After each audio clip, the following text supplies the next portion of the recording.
বিগত প্রায় 25-30 বছর ধরে বাংলাদেশে যে সরকার ব্যবস্থা আমরা দেখে এসেছি, সেটা আসলে মুদ্রার এপিঠ আর ওপিঠ। এটা এতদিন অনেকে বললেও এখন তা বাস্তবে প্রমাণ হচ্ছে।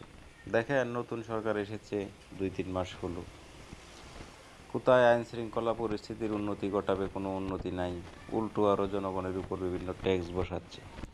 মোটর সাইকেল কি কোনো বিলাসী পণ্য নাকি, যেটা মানুষ শুধু বড় লোকেরা কিনে, এটাতে ট্যাক্স বসাতে হবে?